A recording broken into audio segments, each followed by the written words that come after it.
Brilliant.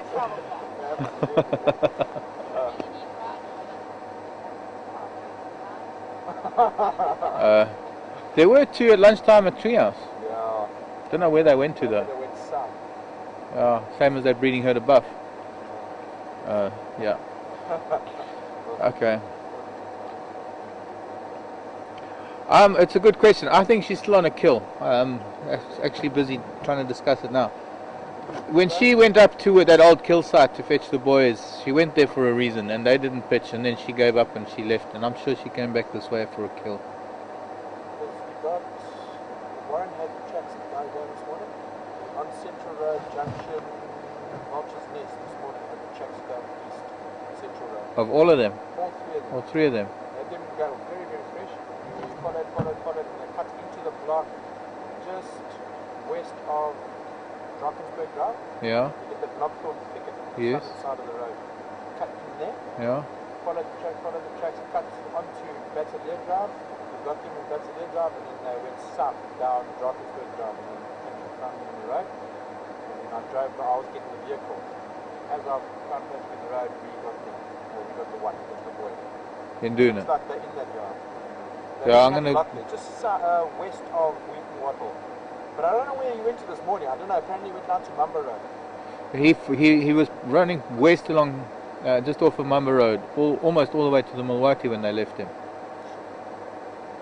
So I'm gonna head up that way now, and I'm gonna amble around and see. Oh, just scratch those roads. That's in the Yeah. So I'm sure they must have had a kill up there. Yeah. You check Mumba plan over here. Where you turn off at that Knobthorn.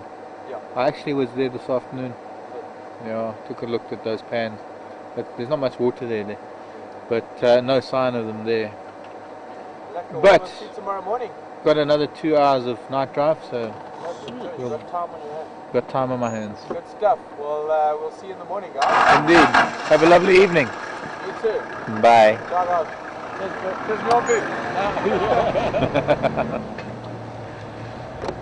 See, Paddy, that's why I didn't answer your question straight away, because I knew that might lead to a bit of a discussion. But an important discussion nonetheless, and actually not enough of, because I meant to ask about the lion tracks that we found today on Gowrie Main. I forgot to ask Greg about that, because Pat and I found lion tracks on Gowrie Main, and it was quite clearly after the rain from yesterday. And I'm thinking it was that young male. Not too sure. Don't quote me on that. Just confirming, he was tracking them this morning. Tracks were found at Gowrie Dam. Of course, we saw, and we have in archives, the fact that they were put at Gowrie Dam last night. We're not too sure who they were. Of course, the tracks would have told the tale, whether it was Karula and one of the boys or the two boys. I didn't get to see those tracks. And then after that, there's been an elephant here today. And then he found tracks up on Central Road east of all three of them. So eventually the boys did hear their mother. And now this ties into Paddy's question. Paddy was asking, how sure am I that when she was calling the boys and not calling for a mate. Paddy seems to think it was a slightly different call. But unfortunately, Paddy, I have to disagree with you. Because in between her rasping, sawing call, she was calling her very typical children's call. She was doing that wow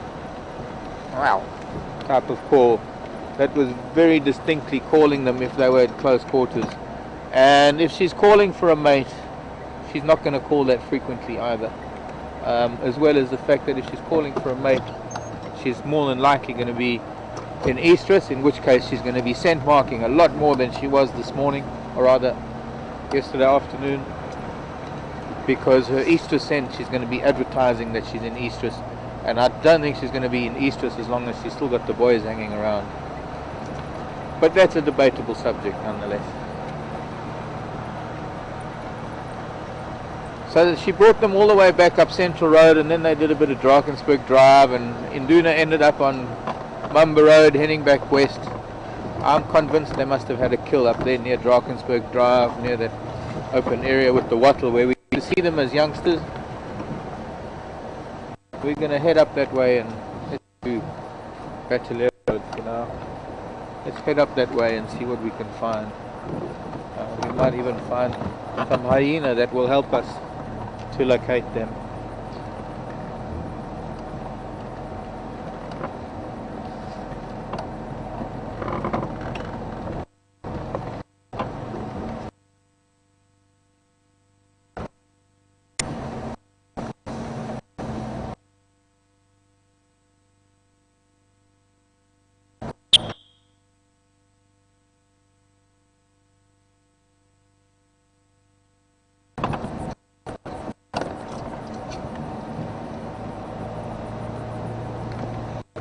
Other bit of news. I camped the other night with all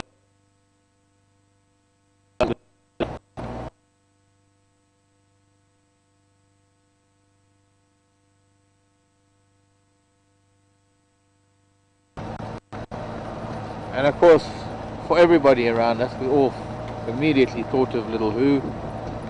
Alex was saying it looked a little bit blotchy on the breast and chest, so maybe it was a pearl spotted, but to think it was little coming for a checkup, not finding me there, flew away. Yeah, I just smelled leopard, just past a tree where leopard is scent marked, not very fresh, it does seem a little bit old, and I'm just going to check for tracks. Looks of things, there hasn't been anybody here for a little while, but no fresh leopard tracks just yet.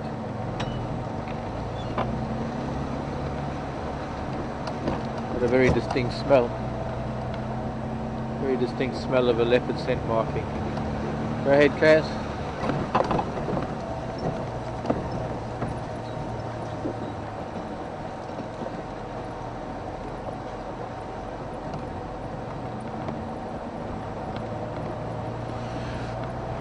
That sounds interesting. By all means, if you want to just picture in picture or show everybody, evidently there are a couple of hippos, a couple of youngsters playing on the edge of the dam.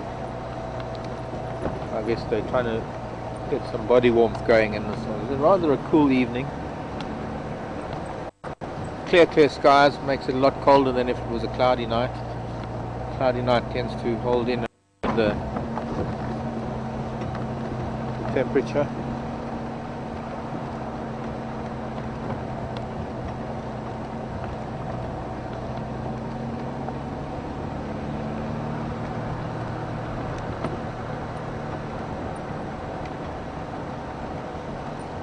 Okay, so we're watching hippos at the moment. Okay, as soon as I find something, it can come back to us.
We're on Bateleur Road here at Djuma Game Reserve, and you're watching us live as we amble through the bushveld on a night drive.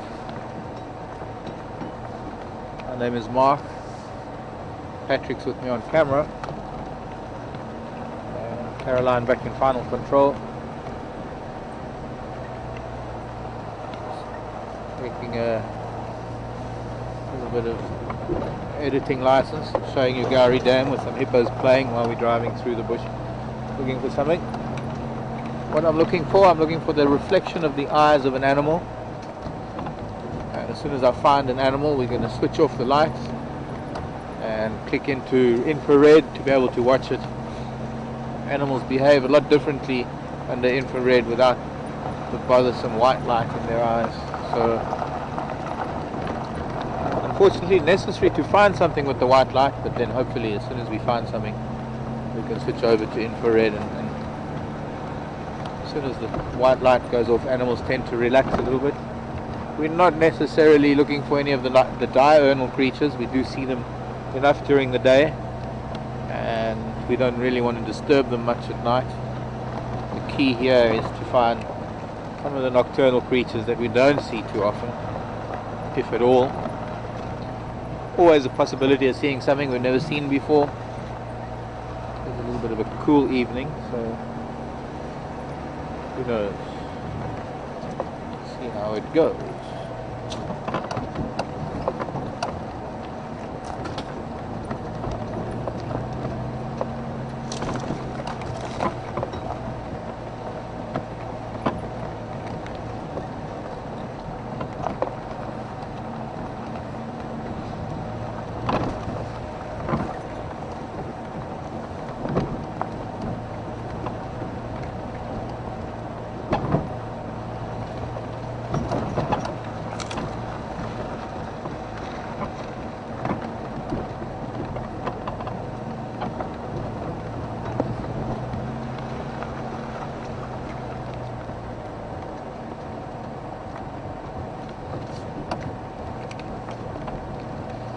Hello, Sally. How old do hippo youngsters have to be before you can tell they're male or female? Maybe never. Certainly not before they're adults. And I'm talking about hippos that one only sees generally through the daylight hours with their heads sticking up out of the water. Very difficult to tell the difference. But there's the other remarkable fact that hippos, as well, young males, don't really take on the appearance of an adult bull until they become dominant bulls. And it's only when they become a dominant bull, because hippos tend to grow continually throughout their lives, and as a dominant bull he fills out more and his neck gets thicker and his tusks get bigger, and some of the younger males will never really grow like that because it's easier for them to take on the appearance of a female to hide amongst the pod of females than if they were to also become big and bulky like a dominant bull, because then the dominant bull would fight with them and chase them off. So they tend to sort of retain a youthful appearance.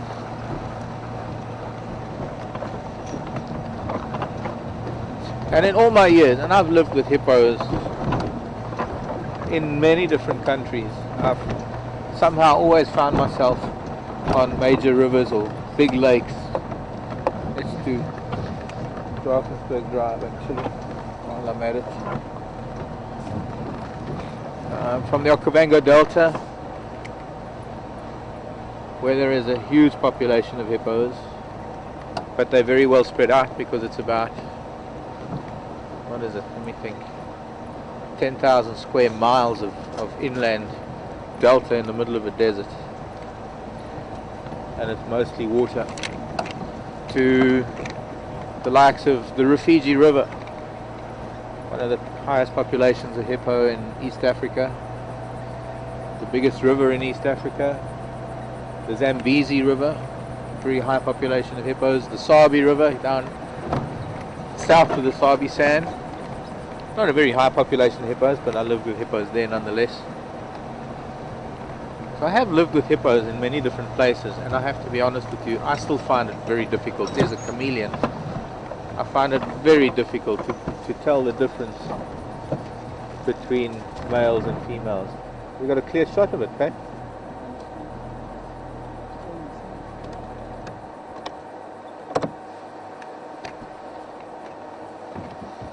As cold as it is,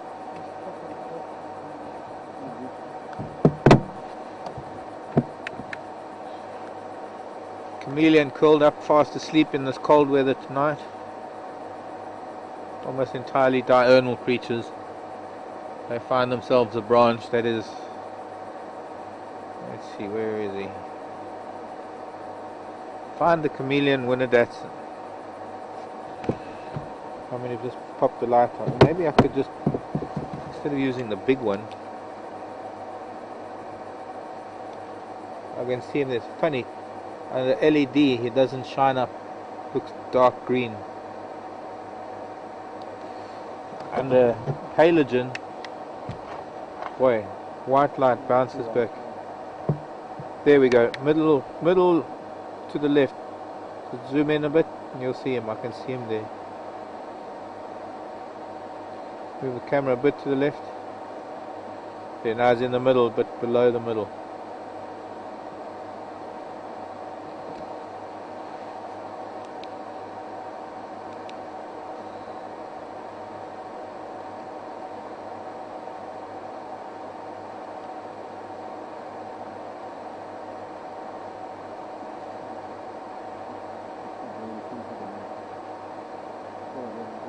There we go. Just can zoom a bit more.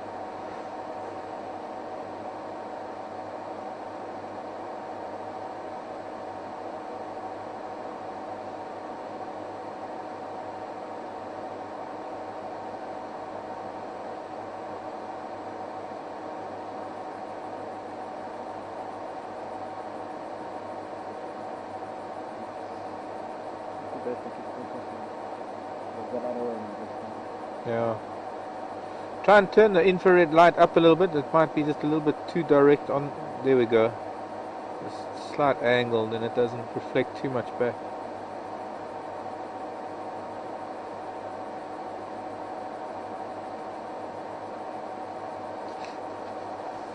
Obviously still active during the day. This chameleon is quite busy in this combretum.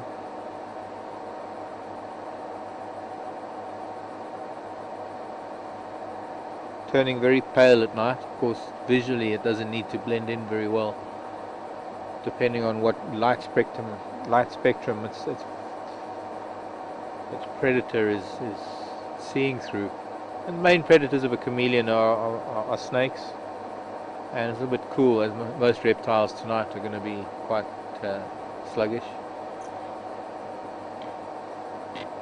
But as I say, I mean, I'm looking at it. But the halogen, the white halogen lamp that I'm using with the spotlight, stands out like a, how can I put it, like a bright red cherry in a green tree. Except it's not red, it's white. Trying to think of an analogy.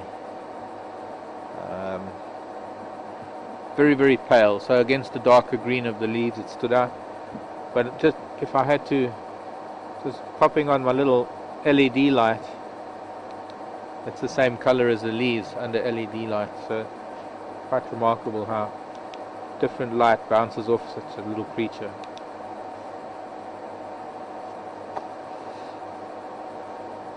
Right now, sitting in the darkness, just looking at it through infrared.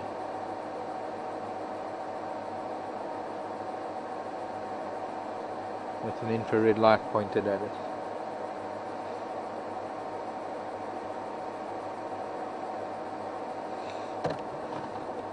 Okay, let's leave the poor child to sleep, perchance to dream.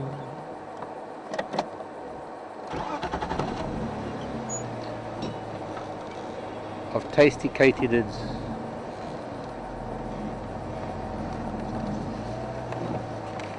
and flies in cream.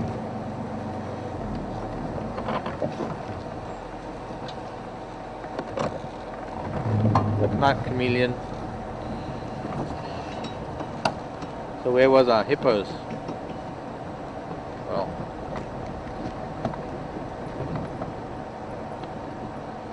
Sally, kind of hard to tell the difference between males and females. Certainly when they're out of the water it might be easier. One can see genitals and one might get a better idea. But they're probably one of the hardest animals when it comes to sexual dimorphism. Well, now this is the little open area where the wattle is. I'm coming up to it at any rate, where there were tracks seen.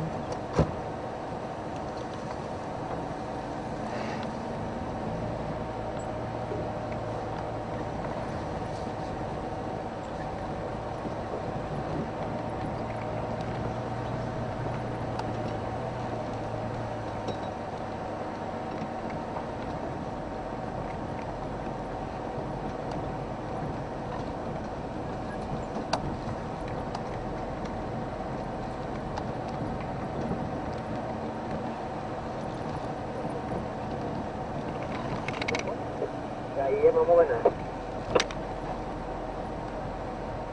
Asal, kayak tadi, ya itu pulih nanti apa? Kayak tadi, yang ni orang tu respond.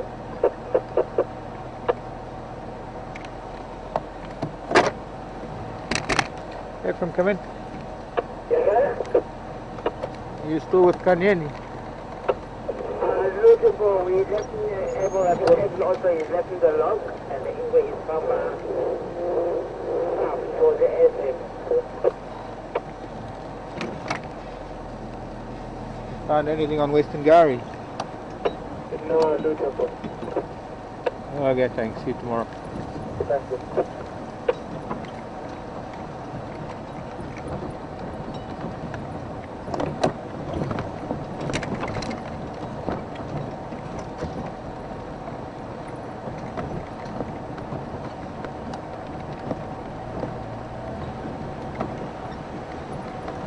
Ya, check. Ya, I'll be sorry by your telephone. Yeah, so good, coming towards you. Okay, come in.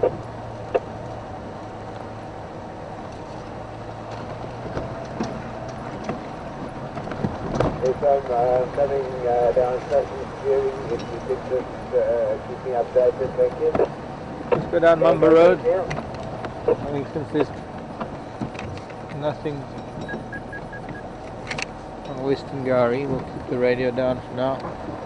All up on Whiffle's Hook with something.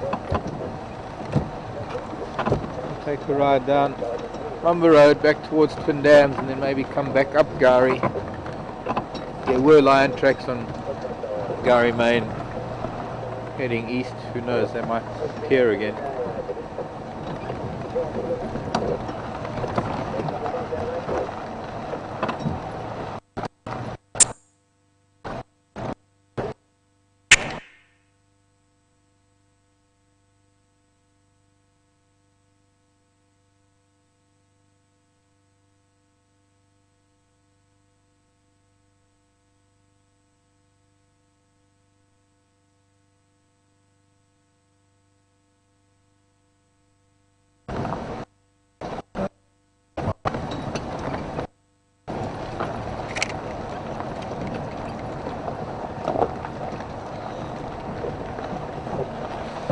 See, I smelt this earlier. You smell it, Pat? I can smell a dead animal. Of course, it could even be just a lizard or something, but I smelt it earlier today when we were coming down here. Animals for the Sweden.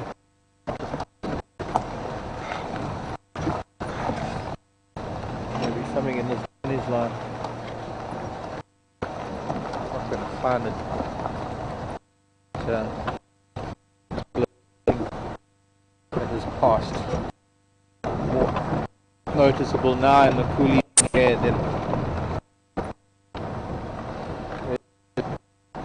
But Patty, the one point that I was meaning to make was on your question of whether Kurula was calling for a mate or the boys, was the fact that she returned to the exact spot where the boys were yesterday morning. Now, if she were looking for a mate, she certainly wouldn't go back to where she thought her boys would be, because that would be putting them in danger for a foreign male to come in. And I think that was the point, actually, why I disagreed with you, apart from the the type of calls that she was doing was the fact that she in fact was on the termite mound that Induna was on earlier that day, and back at that kill site where they had that impala. And if she was in Estrus and she was out calling for a mate, she would probably be in a completely different area away from where she knew her boys might have been. But it was just the expression on her face, all her body language, everything she did yesterday was this message, was this thing that calling and waiting and looking and listening and ears turning and reacting to the slightest sound. And there was almost a look of dejection in her face after an hour or two when nothing happened. Climbing into a tree and calling, climbing onto those termite mounds and calling. If she was calling for a mate, she'd be walking, spraying her territory and calling at the same time and covering as much ground as she could to advertise as much as she could that she's in Estrus. And well, that was kind of the conclusive point, that she was there for the boys and the boys alone. I guess the other thing is that finding out now that her tracks were seen with the two boys on Central Road does make a bit of a difference, because she eventually did find them.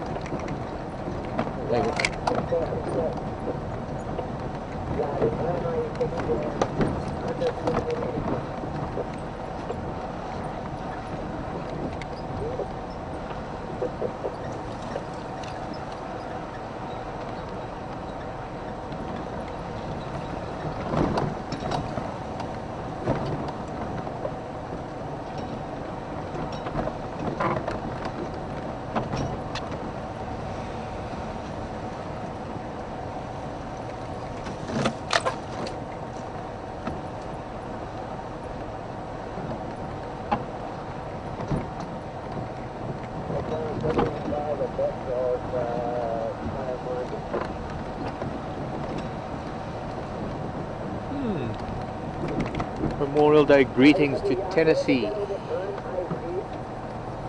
And hello Leanne, Tennessee. Interesting question there as well regarding Karula's calling, asking if Karula had been calling like that yesterday and one of her daughters had heard her, say for instance Saseka or Tingana. Well, those are her daughters, but if the girls had heard her calling and not the boys, would they have come? And it's quite possible they would have, if they were in the vicinity. Maybe not approached the way the boys would have, but they would have approached cautiously and maybe came to see what was happening. One of the reasons why we found Saseka on a couple of occasions with Karula and the boys on a kill is possibly because she's heard them, or rather she's heard Karula calling and come to investigate, knowing that Karula's calling for her youngsters to come to a kill and hoping to sort of get an easy meal out of it. On the other hand, it's quite possible that they would have avoided her because of it, knowing how big the boys are. It's never a done deal. Can go either way, really. Hearing Karula calling like that, they might have actually left the area, because Karula calling like that definitely did attract some attention just before we left last night. Some hyena arrived on the scene. That's when we did leave.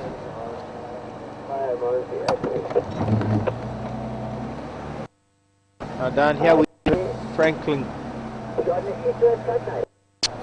calling earlier today. Down here.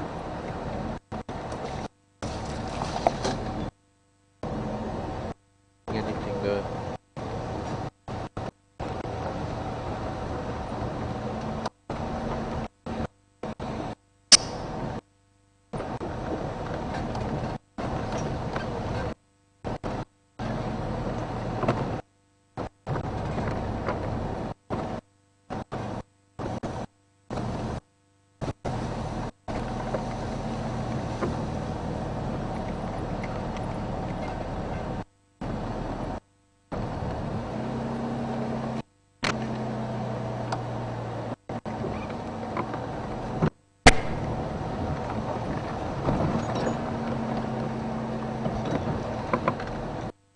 through the Milwaukee now, getting back up onto Twin Dams.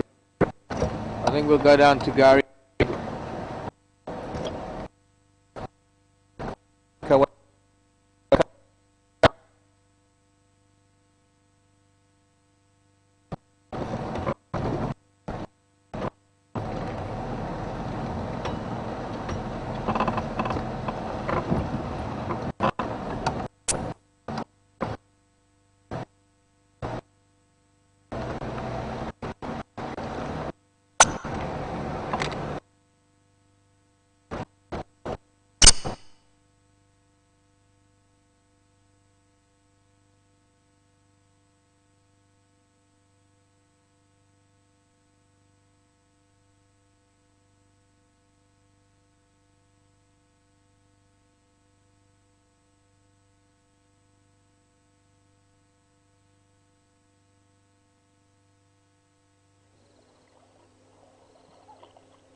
Hi everyone,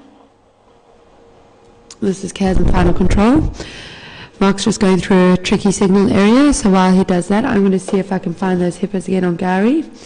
They have been frolicking throughout the evening, but they've hopped back into the water, and as you know, the infrared cameras can sometimes be a little bit tricky to focus at night, but they are on the opposite bank from us, and they seem to be having a whale of a time playing around.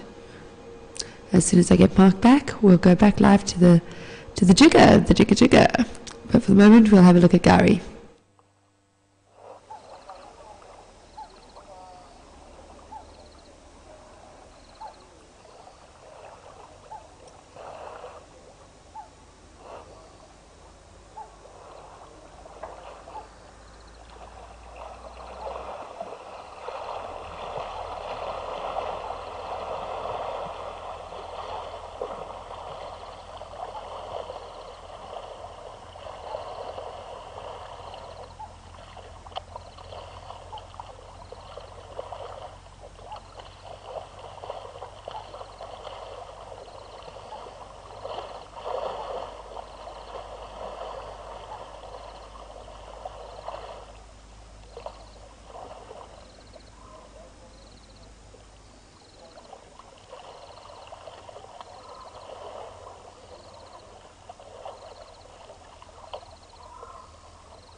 As you can see, it looks like the hippos are going to try heading out again.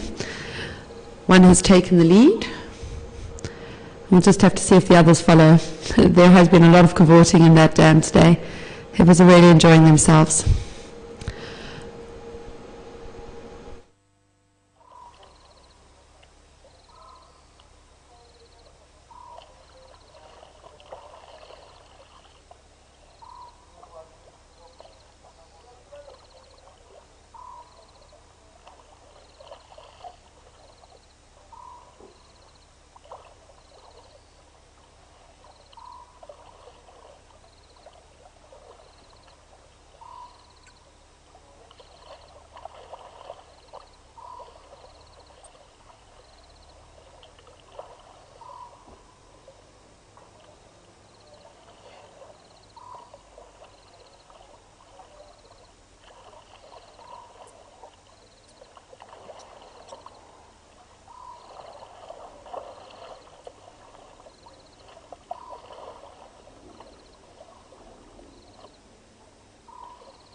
Okay, we're back.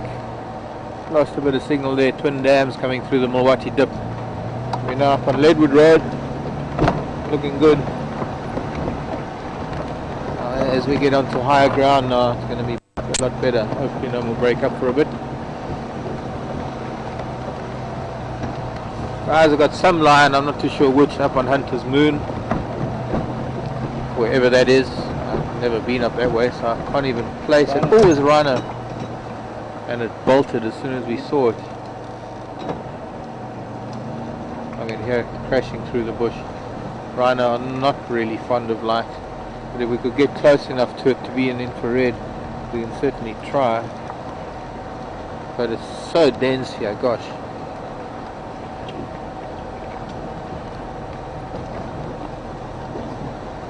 Oh, they bolted.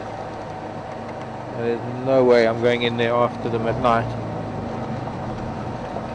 I don't mind just using the light to get close to them, but well, who knows, there's an open area up ahead. They might have moved up that way. But to go into the bush after rhino at night is not, it's just it's not dangerous at all. It's just bad for the rhino. It's just not nice for them. It spooks them. They really don't like it. And I really don't want to stampede them in the darkness.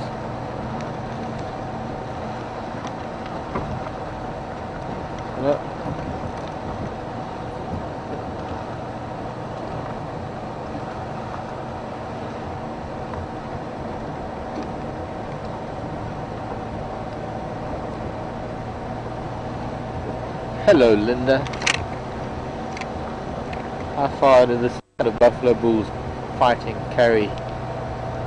Sometimes, Linda, as far as a rifle shot.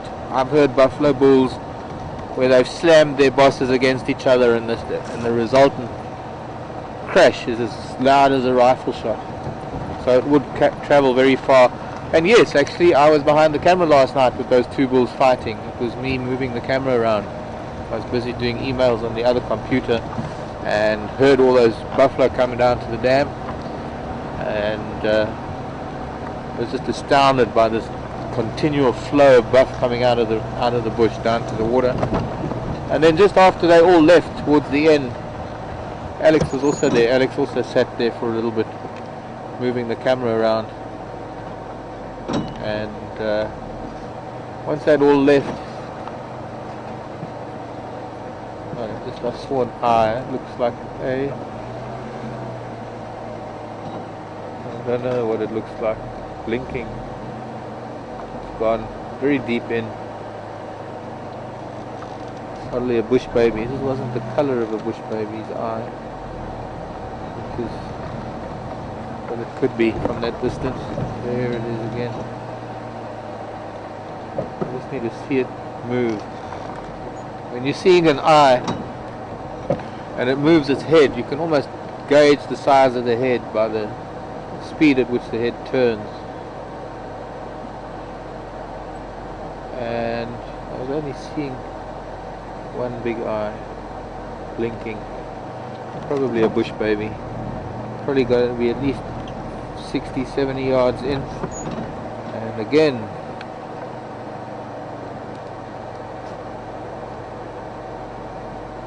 turning away. I'm not surprised it turns away. Yeah, it's a bush baby. There we go. You won't get it, Pat. No, too far. And you also, there's a little gap. I mean, that's why I'm going backwards and forwards.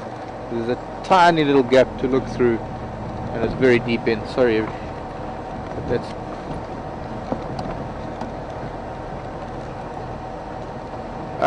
So where was I? The buffalo bulls fighting. So yeah, I eventually left the camera on them, and I was doing some more emails, and I was listening to that. It was actually quite fun, hearing their horns clash. And then they too broke up and followed the rest of the herd. And that's when I left the camera on, just the night shot, and finished my emails. And by then it was after 11:30. It's time for bed. I can remember one of the first times that I heard it. I was quite young. It We were sitting amongst a herd of buffalo, and it sounded like a it was so loud, it sounded like a rifle shot. We all swung around because it was behind us, and we really thought somebody was shooting them. And it was these two bulls, and they were really having a go. In the bulls last night was just sort of sparring. They weren't really that engaged, as it were.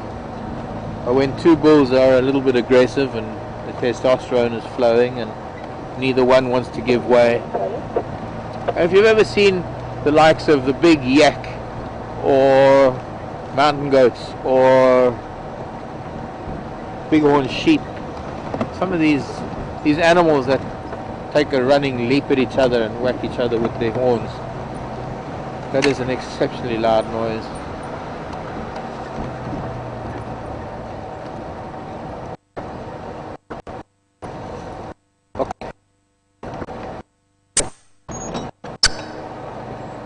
Something just moved next to me.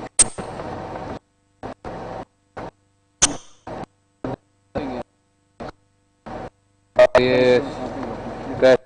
Okay. The detective Patrick on. There's a dead leaf or a dead branch stretching onto the road, and as I over it, it moved this jumped.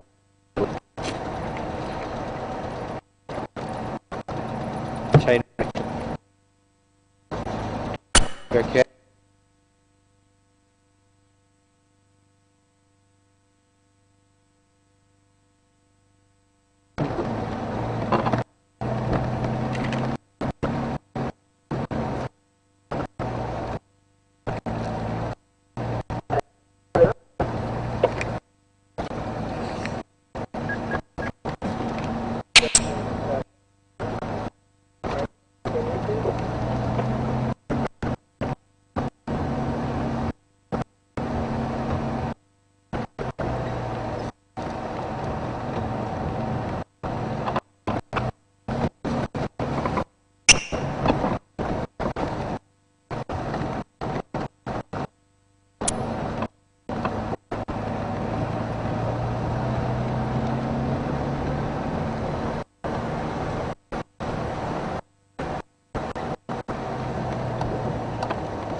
Oh, kind of a follow-up question from Linda's earlier one.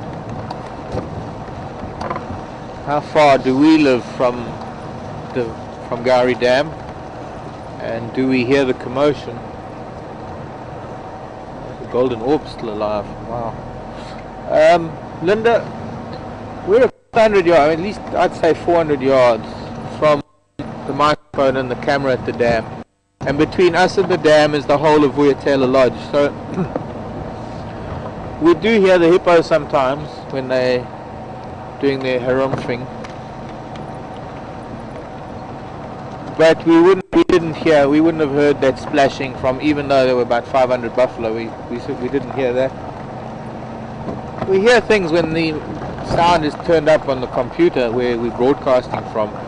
And my room is probably closest to FC, so I can hear it sometimes, and a lot of noises we hear more through the microphone than we do from the dam itself. In fact, some of the loud noises, like the hippos, it's quite funny because through the electronic workings of a microphone and speakers, it comes through quicker than sound travels through air. Don't ask me why, but very often when we hear hippos, we can actually hear them through the speakers before we can hear them coming across the airwaves from the dam, because the sound is a bit slower moving through air than obviously through electrical wires, for whatever reason that is, magnets and electronics. Some sounds we do, they've got to be really loud, like the hippos call. Not even those buffalo banging heads, we didn't hear that. I don't think we would have heard that. Of course, I was sitting in FC, so there were machines around me, and I was listening to all of it through the computer, so I wouldn't have known if it was audible unless I stood outside. But most of what you see at Gowrie Dam, we only see through the camera as well, and we very, very seldom. There, I can see an eye. Ooh, I see something. That kind of eye. It's up there on Cheetah Cut Line, or just past this open area. Maybe it'll still be there when we get up here. But yes, 99% of what you see on Gowrie Dam, we also only see through the camera because we don't have a view of Gowrie Dam. The only time we get to see Gowrie Dam is when we're on game drives, or if we're in the lodge, for whatever reason that may be. I was very lucky to have been invited to dinner at the lodge the other night with Ellie, one of our viewers who's been around for quite some time. Ellie from Maine. There it is, up in this wattle. There's a bush baby. You're right, Patch. Yeah.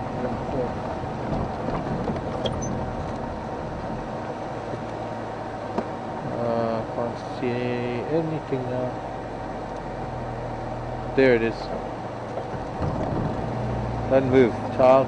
That's going to jump onto the ground and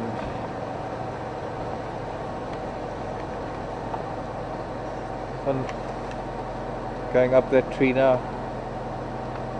That one going at an angle.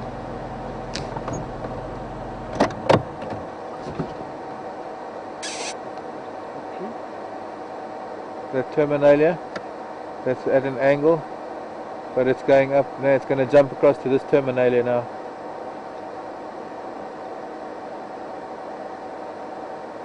That's moving too fast. Can't really follow this. No. It's also behind the leaves now. Sometimes when they're sitting still, they're going into the dry season now, into the colder months, where there are not that many moths and insects flying around. These little bush babies are going to be feeding on the gum of a lot of the acacias and some of the other trees that exude a gum. And it's when they're sitting feeding on gum that they tend to be a lot more static, and we're able to watch them a little bit better. But this little child that we just seen is pretty active, jumping from tree to tree, and not really to admit. Bush baby, lesser Lego or Lego senegalensis. With an H for it now. What's it? I'll think of it in a minute.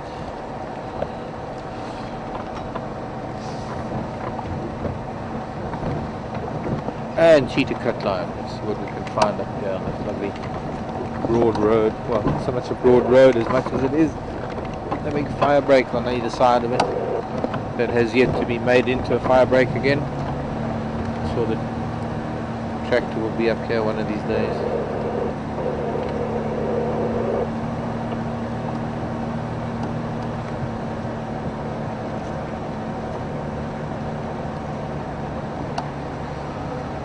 So welcome to any of you who have just joined us. Please let me know if you have and your first time with us is tonight. My name is Mark, and Patrick is on camera with me this evening. We're on a vehicle driving through the Sabi Sand Game Reserve in the dark of night. The moon is yet to rise. It'll only be rising a little bit later, maybe towards the end of our drive tonight. This is Safari TV. We're based at Kruger Game Reserve within the Sabi Sands, all part of the Greater Kruger National Park. Vast area of natural bushveld filled with animals. One might not believe that after the last little while of not seeing very much, but that's the way it goes. It's not wall-to-wall animals. Animals have to have a lot of space. They move around a lot. They're never in the same place. That's the joy of it all, being able to drive around and have it all so unpredictable. We don't know what's going to be around the next corner. or on the next termite mound, lying on a branch in the next big tree.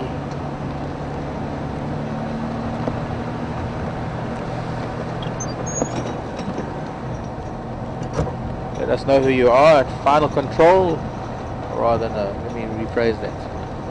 Send things to final control at safari.tv, and those emails will be relayed to me through the radio, and within minutes of you asking a question or saying hi, I will be able to do either answer it or say hi back.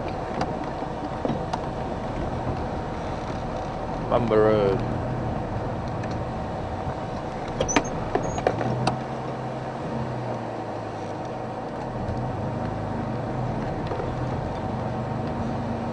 Hello, Beth. Where is Bob? For those of you who don't know who Bob is that was born in March in a body of water camp where we have a camera, and when we're not on a game drive you can view the camera, and we normally have somebody with the camera scanning and zooming and finding. And Bob is a little hippo named by everybody who's been watching. I don't know if Bob is a she. It could be Bobby with a Y or Bobby with an I, plain Bob, or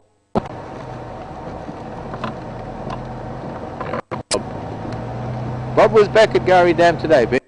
All the hippos, there were 8 hippos at Gowrie Dam today. Didn't get a chance to get to Buffelshoek Dam, but I do recall seeing little Bob amongst all those hippos today.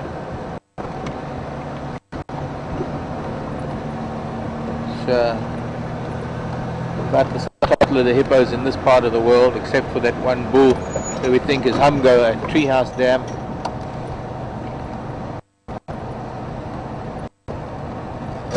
But coming into winter now, they're going to be spreading themselves over several dams in the area between Gowrie Dam, Sydney's Dam, maybe one of the dams up in Buffelshoek, as they head overland during the night forage or to graze, and have the luxury of stopping off in different water points during the day.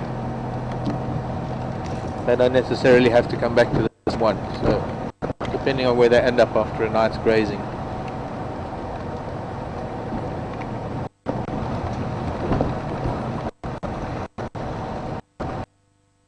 Speaking of hippo, I'll answer the question of whether we come across them on drive. I think it was Linda that was asking earlier, if I'm not mistaken.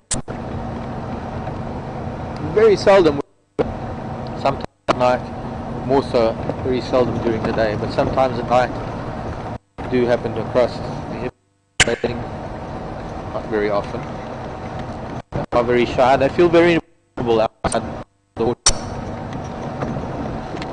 And much like that rhino bolted when we saw it earlier, you didn't see it, I did. We very often just get them crashing through away from us. Under those circumstances, it's to follow. Doesn't want to leave a negative impression on these animals.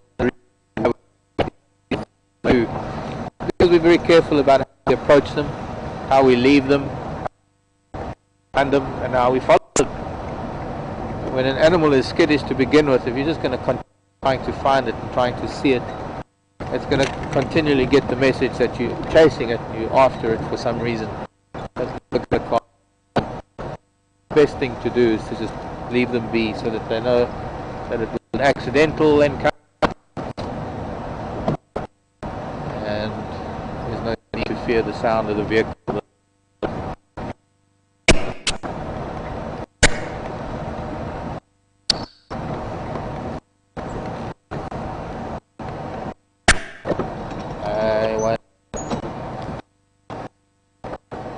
Let's go central. Princeburg and make our way to Buffelshoek Dam. There might be some crocodile eyes in Buffelshoek Dam. I've seen that croc for a while.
Linda wanting to know if it's typical to have one buffalo coming in prior to the herd. They did last night. Damn. Well, you do have pathfinders with a big herd of buffalo. Individuals do precede the herd, and the herd that follows. I'm not too sure what time frame we're talking about, but in terms of when that buffalo arrived and the rest of the herd, very much so. I wouldn't say typical, but yeah, common to have individuals right out front and individuals way back. I find the bigger Duggar boys, a lot of the Duggar boys, old boys, hanging out at the back of the herd. A couple of scouts and pathfinders in front, and most of the females and youngsters in between.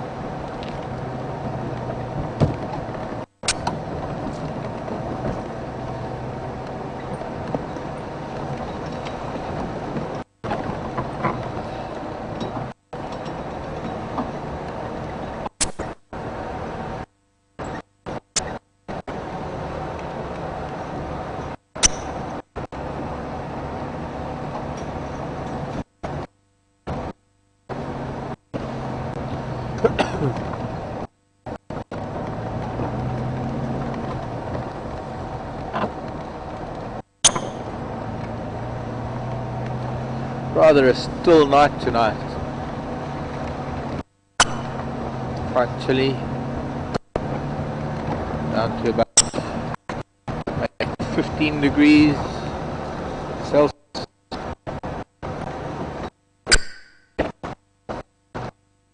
A little bit higher than 5, I don't know. About 50.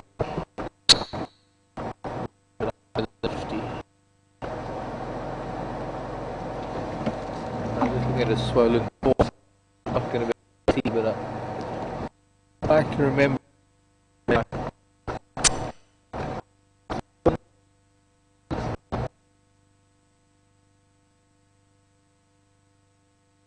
No, not at all. Where am I?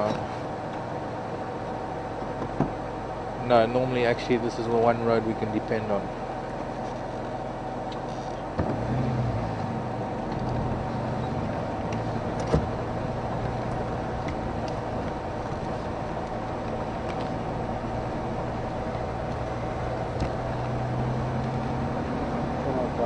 Yeah, figured. That seat and that antenna, they don't like each other. Normally it's the antenna cats when something like that happens. You can't sit on the seat without knocking the antenna down. That's what the problem is.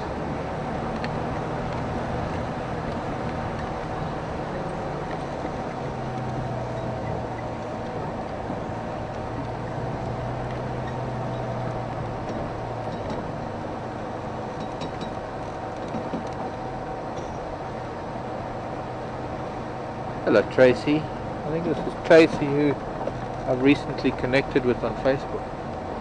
Hi Tracy. Welcome to Safari TV and glad you're enjoying us.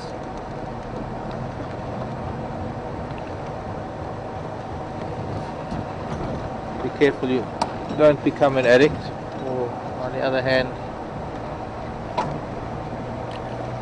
nothing wrong if you do become Safari TV addict.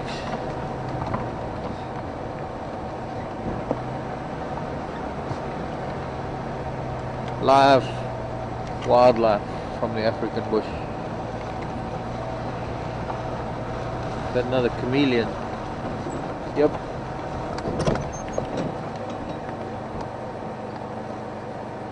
In a very precarious position. I don't know if we'll get it on camera, but I do just want to go underneath it to have a look, because it's almost like hanging off of a branch.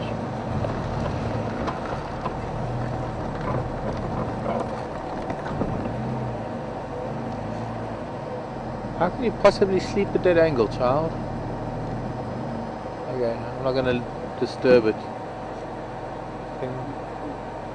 Maybe just try and quickly get it on camera. but it's actually clinging to a twig underneath the main branch. Fast asleep. Very sluggish, no doubt, in this cold temperature.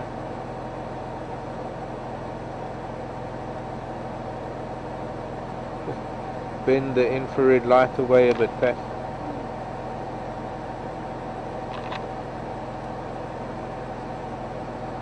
There we go. Middle of the frame.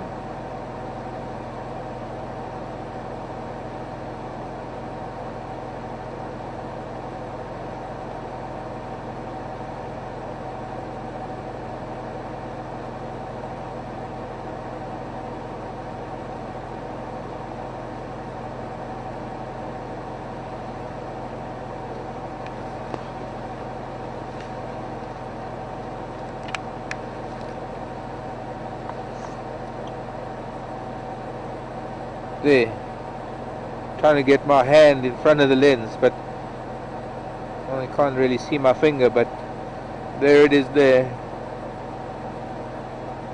That's its head. It's woken up. Poor child.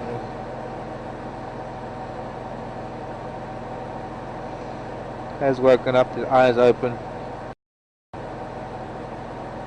This camera's not focusing nicely tonight for some reason. Yeah. Other way it goes. But before it has to move, I think we'll leave it be. Sleepy chameleon. Oops.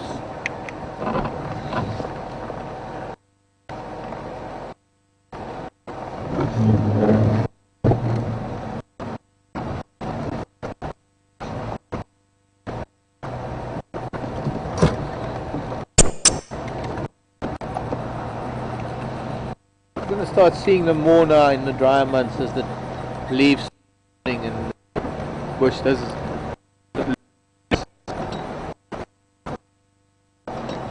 trees start losing their leaves.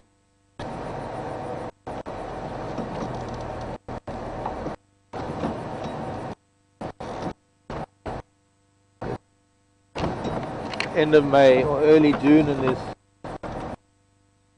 full water in Guari Pan. The last.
Oh, thanks.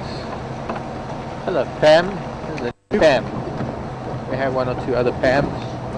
There's another Pam from Iowa. Pam, first of all, wish you a speedy recovery. Pam's recovering from an op, laid up in bed. I have to be honest, Pam. I'm flattered. I'm impressed that you choose us over all those channels you get on TV. But yes, we're better than any TV channel. We're better than any reality show. We're better than anything. We are live, bush, live wildlife.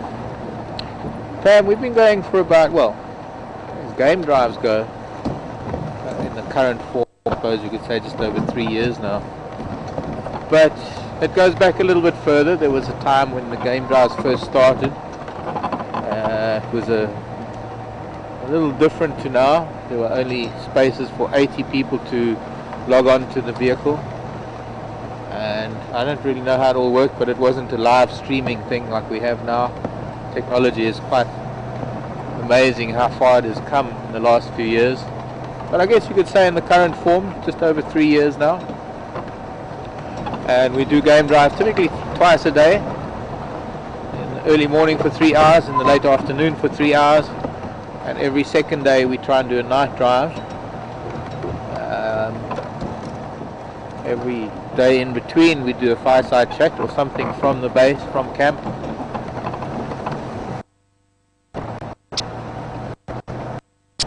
And it's all not seasonal. 24 hours a day, Safari TV is broadcasting something. If we're not on a game drive with the vehicle, we have a camera at Gari Dam, the dam near camp. And often a lot of activity happening there. At the moment there's a whole bunch of hippos in the dam. People were watching during the day today. Last night, a lot of buffalo that managed to invade the dam and probably dropped the water level by an inch or two. I was driving with Pat. I was on camera with Pat this morning, and we were sitting in that open area on Zoe's Road, and right in the front of the herd, and the whole herd started moving past us. And I was sort of doing a bit of a count, and the way I would count a herd like that is I'd count in batches. First I'd count, say, 10 to a dozen buffalo, and then I'd section off a small group of them, and I'd guess, okay, well that's maybe 4 or 5 times the 10 or 12, and then I'd be able to count that 40 or 50 odd, and then take that group of 40 or 50 and try and multiply it by the amount of buffalo that there are, given the spacing that they are, given how much of my view is covered by them. And I estimated at least 400 or 500 buffalo. Might be wrong, but probably only wrong by about 10 or 20. I know 400 or 500 is not that much of an accurate count, but it was a big herd, a wonderful big herd, and very relaxed as well. Wonderful herd of buffalo. Interestingly, what was fun was watching them come out onto the open area, and that herd of wildebeest that we normally have on the open area in our camp had made their way west, so they were there too, and they were frolicking about with this herd of buffalo approaching them. It was quite funny.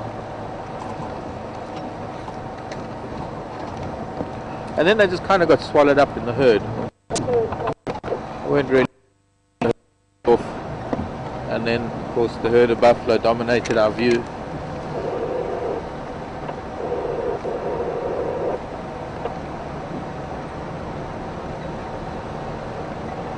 Relatively close to Buffelshoek Dam now.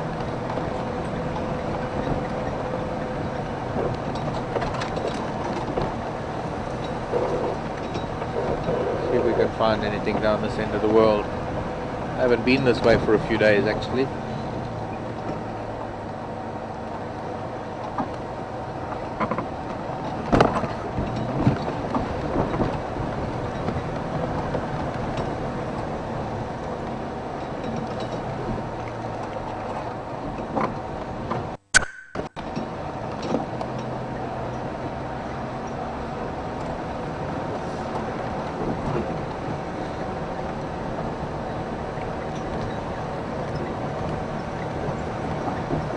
I feel it's going to be time to bring some gloves out soon.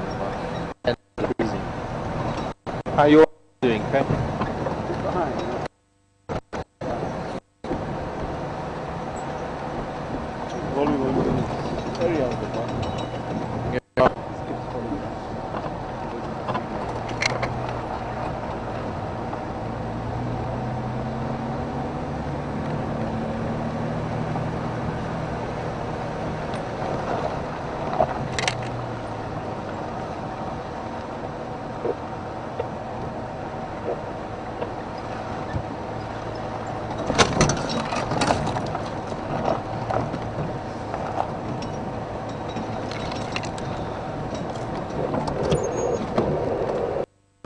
Hi Sharon. My friend Sharon in Austria. Could I discuss Galego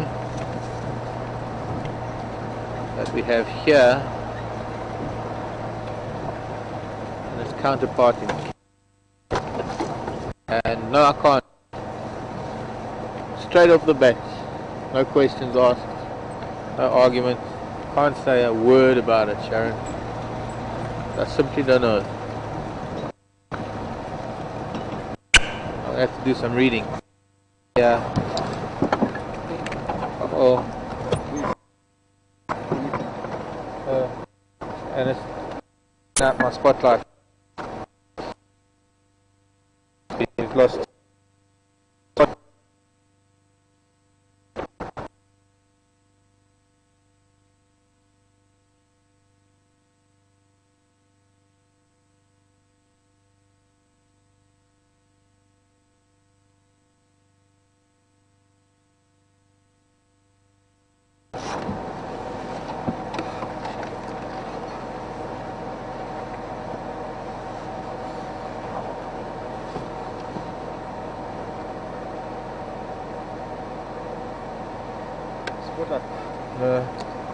Yeah.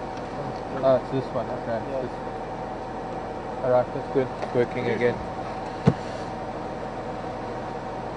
But I've lost something else. I'll just have to find it when we get back home. Oh.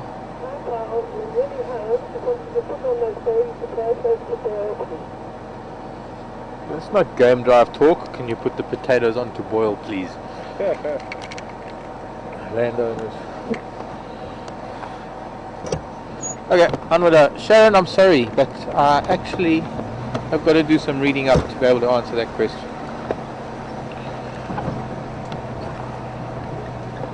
So I can't say anything about the differences between the two species.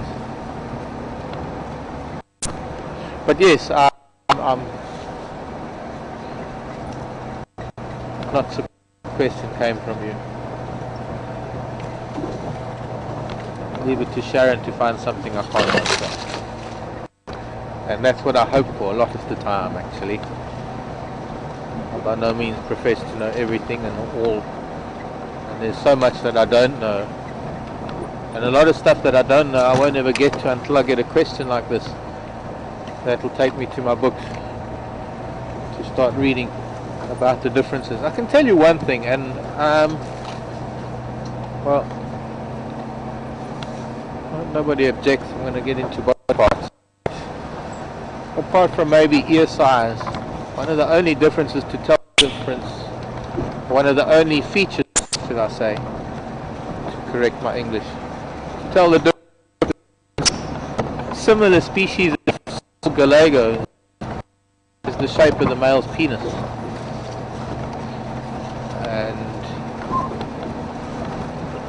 that's how subtle the differences can be. Now, I can't go into the finer details of what those differences are, other than they are different.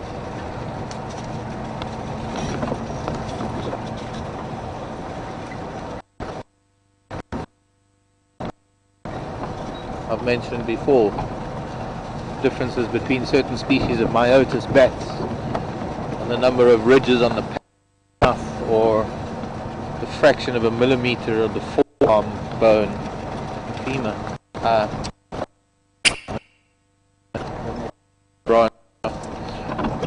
the humerus.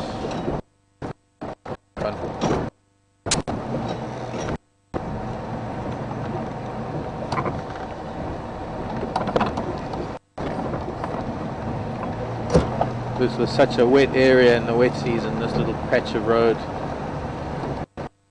These roads are going to dry up until the next rains come.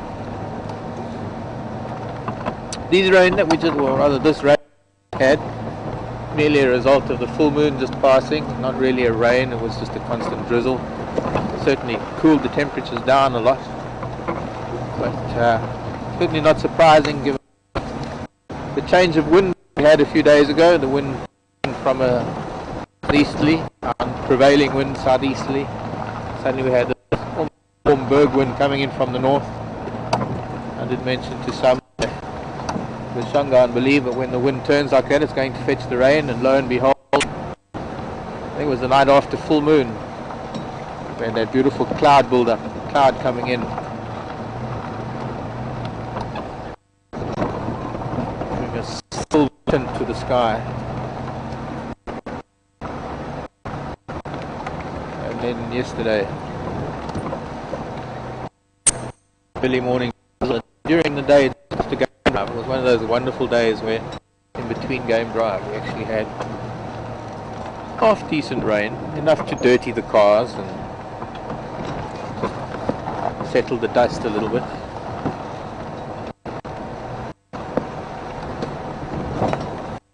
Now approaching Buffelshoek Dam.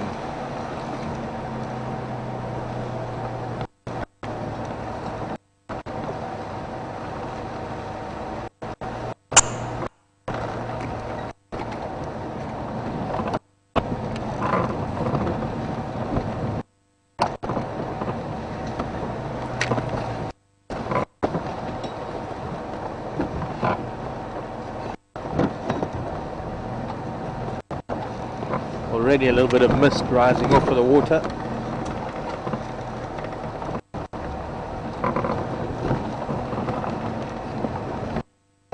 Red out there.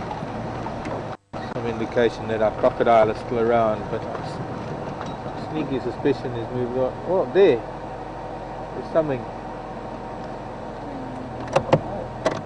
Could be an eye. I'm going to get my binoculars out.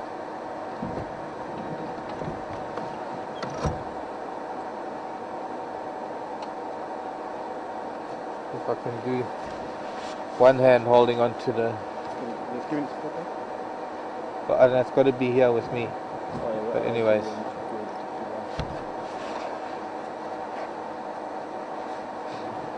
You see a little, maybe a bit of smoke and dust passing through the beam of the light. Right, where did I see it? Over there. I'd gladly give it to you, but if I do, then I'm not going to see it again. So,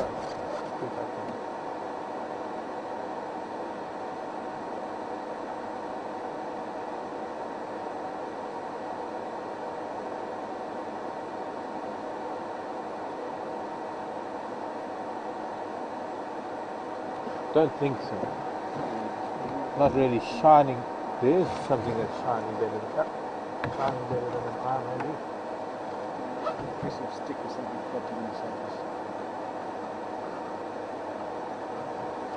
A piece of stick or something floating on the surface. Sticks and leaves. Sticks and stones. A little bit of steam coming off the water. Well, unless it's sitting in one of the backwaters, there are two sort of backwaters of the dam. Doesn't look like it's around.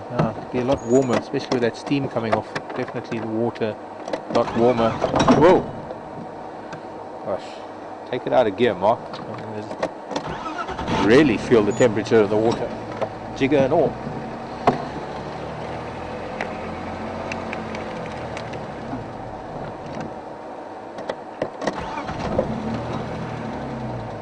Been a baby elephant here. Very young elephant droppings, but they're a little bit dark, so it hasn't been today.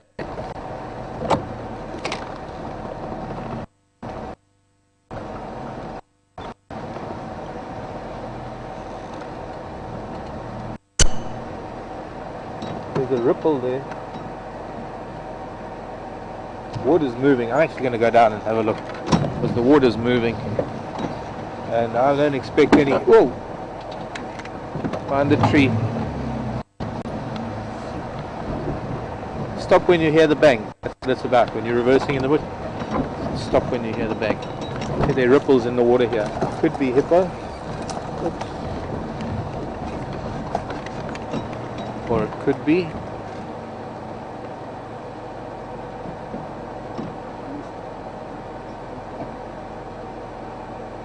the heron.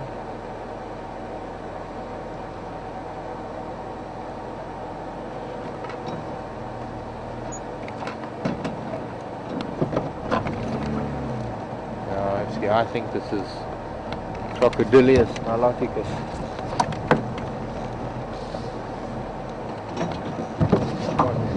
Pardon? No, it's the tree that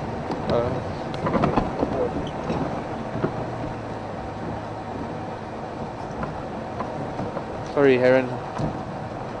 Disturbing your slumber there, child.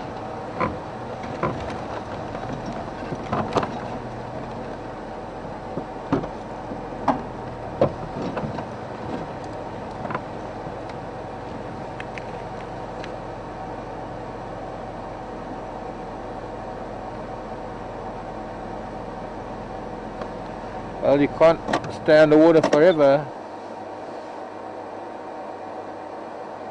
There's steam rising off this water like a bathtub. Must be nice and warm compared to the air temperature.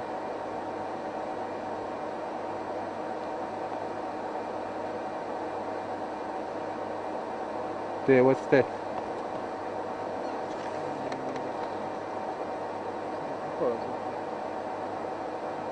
Very small hippo.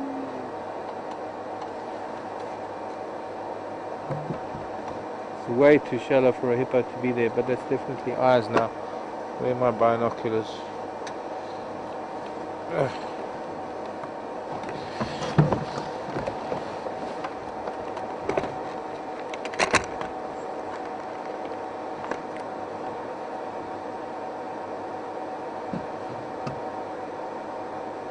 Gone under.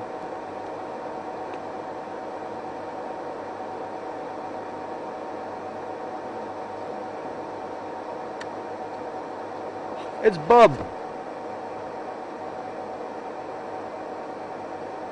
Mum must be out feeding somewhere. Bob's alone in the dam. Can you see there? Or is this tree in the way? Oh, it's too far for the light. So, Bets, if you're watching, I apologize profusely. Bob wasn't in Gowrie Dam today. It must have been the other baby.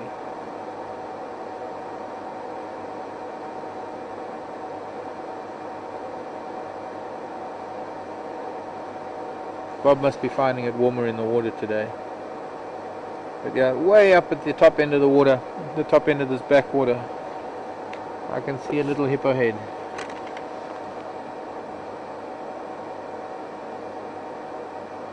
There's another ripple here.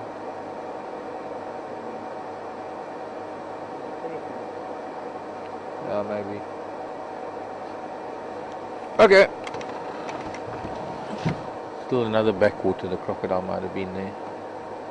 Yep, that's little Bob. Okay. Okay. First time I came looking for the crocodile, I was looking all over the dam and it ended up being right next to the water. I mean right next to the vehicle.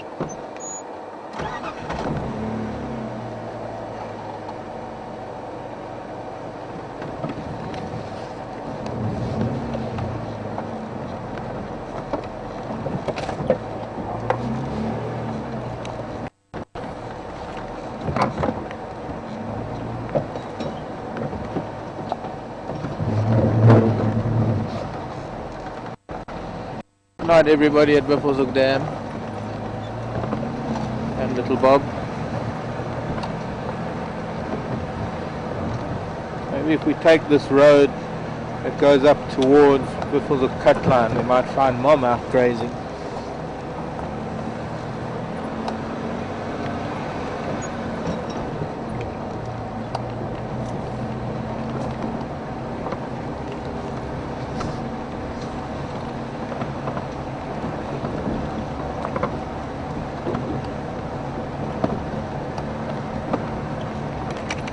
I remember when Karula and the boys were here one night, just after those Kajimas killed a buffalo here. A couple of nights later, the Karula and the boys were at that junction we just passed. One of them killed a scrub hare. And then they went on Nyala Road North, and Mishu pounced on a francolin. Ate it so fast he threw it up 5 minutes later. This could have been those trees, right? Yeah, there was green leaf, these meters from brown leaf teak in the road. The bark chewed off. Might have come back this way. That's why we didn't see anything on Mumba Road or Brettelier. Went back north after coming south.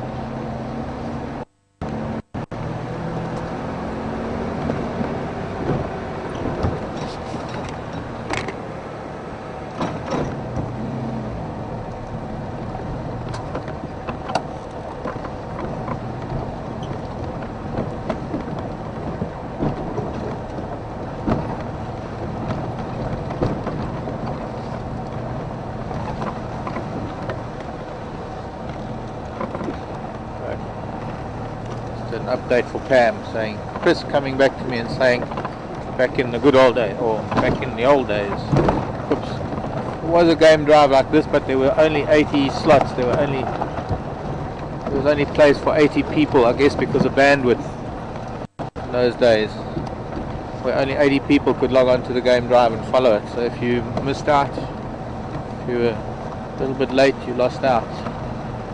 Or in Rex's words, Walala wasala. You snooze, you lose.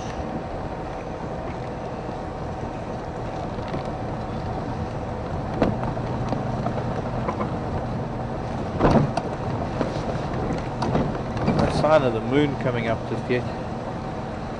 It'll only be up around 9, I think. Waning gibbous moon.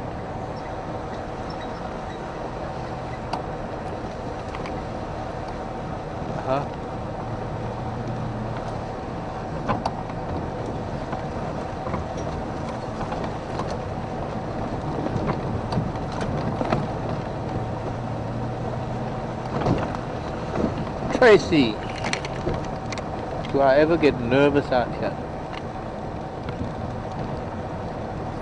I don't really have to think about that one, Tracy. Actually, I don't. I think if we broke down now and I had to walk back to camp, and that's a couple of miles to walk, I'd be nervous until the moon came up, and then there'd be a little bit of light. Nervous? No, not really nervous. Cautious, yes.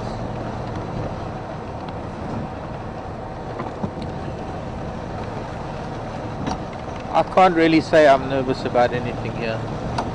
I can be nervous about nervous. I don't nervous, not anxious, maybe. About certain circumstances. Finding myself in certain circumstances. Finding myself in a predicament that I'm not too sure how it's going to react. Doesn't make me nervous. It's the adrenaline flowing for sure, but it also,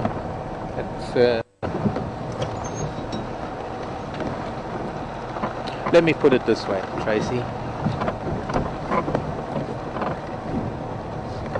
I'm nervous just driving out of the game reserve and going on public road to town, let alone going to a city or having to go to an airport and get on an airplane and like fly to a place like Cape Town, and that makes me nervous. Not the flying part. The being in airports and cities and surrounded by people part of things, that makes me nervous. Driving on highways, especially after 6-8 months of driving on these roads, and then suddenly I'm on an 8-lane blacktop in peak hour traffic in a 1960 VW Beetle or in my 1979 Land Rover. Boy, that makes me nervous. Actually, it's easier being in my Land Rover because people don't want to pick on me in a 31-year-old Land Rover because it's a little bit scratched and beat up from the bush over the years, and I really wouldn't hesitate to force my way in front of a Mercedes. Or they're certainly going to give way pretty quick, or a BMW or a big fancy car that think that they sometimes buy the road when they buy the car. I'm not saying that's the way it is for all drivers of big cars. I'm just saying some people do. They think when they buy the car they own the road, but not when you got a 30. Because I'm so relaxed, not relaxed, but I'm so familiar with my surroundings here. I've lived in cities, I spend time in cities. I can quite easily get on an aeroplane now and get off of an aeroplane in, say, Johannesburg and get in a car and drive in the traffic, but I'm not happy about it. I can do it. I don't like doing it. I sometimes have to do it. And I'm better off here.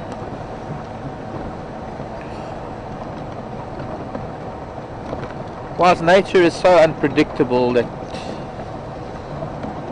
one doesn't really know what's going to come out of the bushes or what's going to happen next, there is a certain element of behavioral predictability. There is a certain element of being able to read an animal and know what it's going to do, and also perhaps know how it's going to react to, say, a human being on foot invading its space. Humans, unfortunately, I can't get a reading on humans in the city. I think what it is that I just become another. I am, not just become. When I'm back in the city, I'm just another human like everybody else, and I'm subject to the vagaries of human behavior, just like everybody else. Whereas here, I can be the only human, and that makes me feel a lot better because I trust the animals. I'm not saying I trust them more than humans, I trust them. And I trust my knowledge of them, I trust my passion for them, I trust my knowledge of the bush. Trial and tribulations, trial and error. Made the mistakes, learned the lesson. And then the other part of your question, which should have taken longer than this part, because this should have just been a simple answer. But anyways, you asked whether hippos can swim. And I have to say no, they can't. Hippos are gifted with what we call a negative buoyancy that allow them to run along the bottom of whatever water body they live in, whether it be a river or a dam or a lake.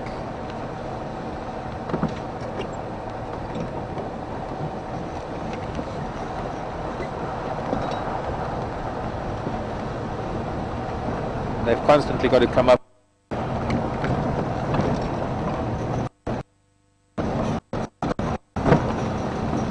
Such hippos generally stay in water where they're at, and when they are going through deeper water, they'll run along the bottom and then touch off at the bottom, take a breath of air, do stop and dive back to the bottom. But that's just for mobility, for getting from A to B. Invariably when they're sleeping, because that's what hippos do during the day, is they sleep during the day in the water. They come out at night to feed, and when they're sleeping they're always in touch with the bottom. They are often in such shallow water that they will lie down on their sternum and on their stomach, tuck their legs under them, and their back will be almost submerged. But if they needed to, they'd stand up and they'd be able to stand up out of the water.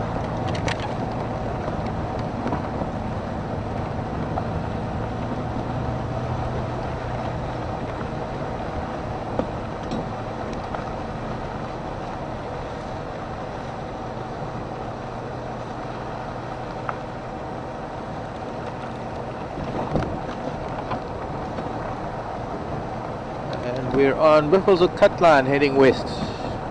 If we were daylight, we'd be able to see the mountains in the distance.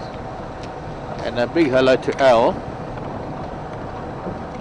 one of the Sassy sisters.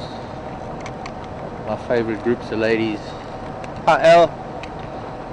Hope you've had a fun weekend for your Memorial Day weekend. I suppose it's not really supposed to be fun. It is a Memorial Day, remembering soldiers that have fallen.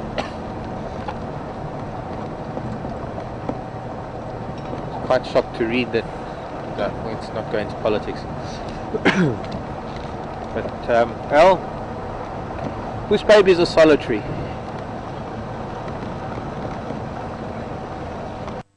Generally solitary.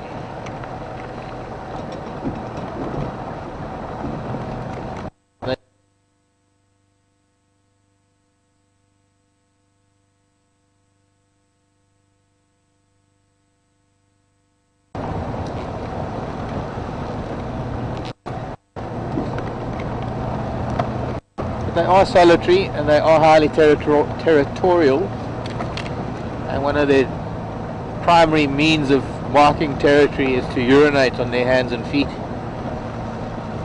and walk that scent of their urine all over the branches and the trees that they live in. And they'll have specific trees that they tap the gum from a tree is a defense mechanism. It's almost like blood. When a tree's bark is scored, the gum is exuded, and it has antibiotic properties, of course, for the tree. It also, being a very sticky substance, prevents insects from getting in there and eating at the soft, fresh, live inner bark or sapwood. And of course, the gum hardens, and there are a lot of the acacias have got a very sweet gum. In fact, that was the start. That's how chewing gum came about. I think it was Europeans coming to Africa and seeing children of Africa, and when Europeans first came here, seeing children chewing on gum acacia, or acacia gum. And during the day, bush babies live mostly in holes in trees, old abandoned bird nest holes that are formed by. I'm going to have to pause because I think we're going to lose signal here. In fact, I'm going to have to pause here a little bit because we're going through the dip at Gowrie Cut Line, and the whole slope all the way up to the top of the next rise is a bad signal patch, which is going to take us. It's going to be quite late. So let me just finish talking to El. Often when an elephant breaks a branch, there we go. Obviously the sap or the gum of that tree can't heal that entire wound, and what happens is the wood tends to die back right into the heartwood of the tree, and that forms a hole in the tree, not necessarily a hole made by woodpeckers and other birds. And a lot of natural holes form in trees, and that's where a lot of the bush babies sleep during the day. And sometimes, it's been very, very seldom in all my years in the bush, sometimes one is very lucky to find a hole like that. And the easiest way to do that is actually find them coming out of their holes at night after a day of sleeping. Oh, this hood of this car is nice and warm up my hands. Anyways, everybody, unfortunately the time has come. With the beautiful Milky Way spread out across the sky above us and not a cloud in the sky, I have to say goodnight to you, unfortunately. Getting very much lighter in the east. With a little bit of luck, by the time I get back to camp, I'll be able to get that camera. Maybe Africa will be there. Maybe turn that camera to the east and maybe watch the moon rising again. Just that last post-full moon, large gibbous moon. And, well, thanks for joining me. Thanks for questions. Lovely to have some new viewers. And I hope you're going to be with us again. Our next drive will be at 6:30 a.m. Central African time. It's probably about 12:30 Eastern time, kind of New York time for those of you in the States. We are 2 hours, I think, 2 hours ahead of Greenwich Mean Time. My name is Mark. Patrick's been with me on camera. Kaz has been in final control. Had a super evening with you. Thanks for joining me, and thanks for being with us here on Safari TV. And we'll see you tomorrow. Bye for now.